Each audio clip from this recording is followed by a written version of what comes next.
So for the marking jig, which we're going to give you a couple of these, you slide it on until it's shoved all the way in. Get it squared up in the middle, just visually observe it's in the middle, and then take a marking device, Sharpie or something, and give yourself a couple of marks. All right, so when you're bending the rail, you want to bring the wheel down until it touches the piece of rail. And you got to keep it between the flange of the rail, just like this. Once it gets there, you can roll the rail back and then give the handle a half a turn. And then roll it back in, line it up, and start turning it. Now, you're going to notice that it's pinched in there. Once we get it pinched in there, we're going to back it up, and we're going to give it a few more turns until it reaches the bend radius that you want.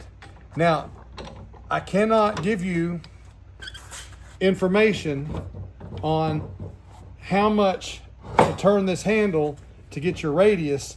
You're going to have to use a trial and error method, and once you get it in there, you can start running the piece of rail just like this, and you'll start achieving a curve.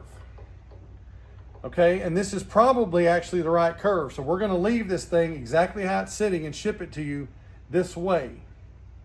Okay, and part of this, I will send a measurement for an 8-foot piece of track, how much cord length you need on your radius, and I'll send it to you in centimeters or in centimeters. Thank you.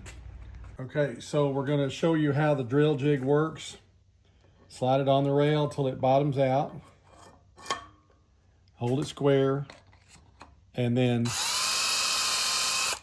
use the drill guide to start drilling the metal. And if you drilled the holes, take your hardware you'll find in the pallet, the U-bolt and the joiners. It takes 2 joiners per rail. And then what we're going to do is simply tighten these on, and you want to tighten these up till they're snug, but not too tight. You want it to be able to slide fairly loose. You're gonna tighten it up until it's snug and it won't move, and then you're going to loosen it just enough to get horizontal movement.